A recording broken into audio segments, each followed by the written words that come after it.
Bonjour à tous, nous sommes le vendredi 18 novembre, c'est la fête de la dédicace de la basilique Saint-Pierre et Saint-Paul à Rome. Quelle joie de pouvoir honorer à travers ce temple de pierre l'extraordinaire destinée de ces deux hommes que rien ne prédestinait, je dirais, à être unis pour l'éternité dans un seul et même amour du Christ Jésus.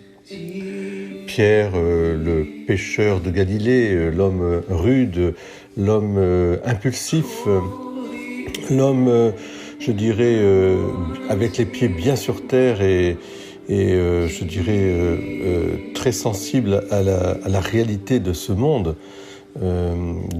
partagé par le travail, par l'amour, par les conflits, par la force et même les armes, puisque il n'hésitera pas à tirer une épée pour prendre la défense de son maître, de son rabbi, de ce Jésus qu'il aime tant. Un homme ouvert, un homme généreux, un homme impulsif et généreux.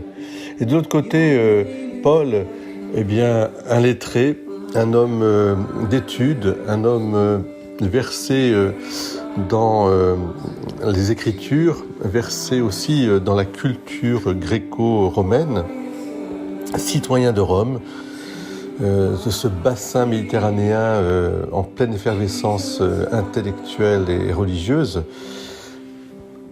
Et puis ce Paul qui est aussi pharisien, c'est-à-dire désireux d'une vie spirituelle forte, profonde, avec, je dirais, une communauté de vie, avec tout ce que cela peut comporter à la fois de bien, mais aussi parfois de séparation avec les autres, se considérant comme investis par une mission et meilleurs finalement que les autres. Et ces deux hommes, aussi opposés l'un que l'autre, n'auront qu'un seul cœur pour aller annoncer Jésus. Jésus, Jésus. Le seul nom qui vaille la peine d'être prononcé finalement dans notre cœur profond. Dieu sauve, Dieu est avec nous.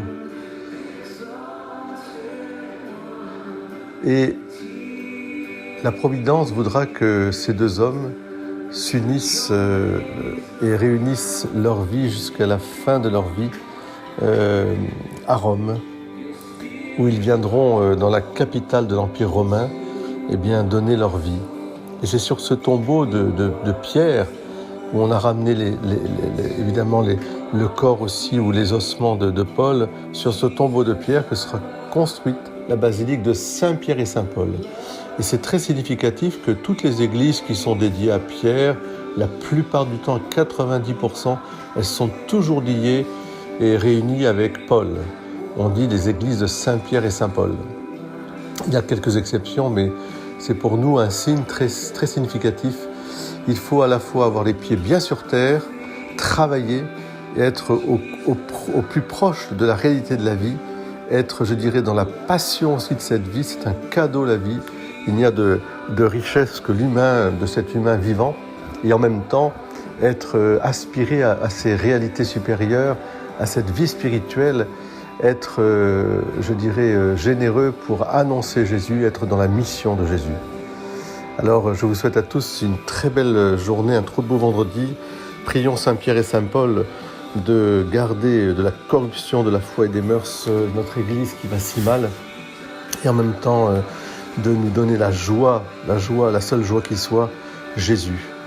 Jésus, je t'aime, Jésus, je te suis. À qui irions-nous? Jésus, tu as les paroles de la vie éternelle.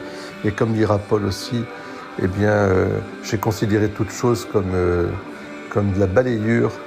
Une seule chose m'a attiré, c'est Jésus-Christ, Fils du Dieu Sauveur, Jésus-Christ mort et ressuscité pour moi comme pour nous tous. Amen. Bonne journée.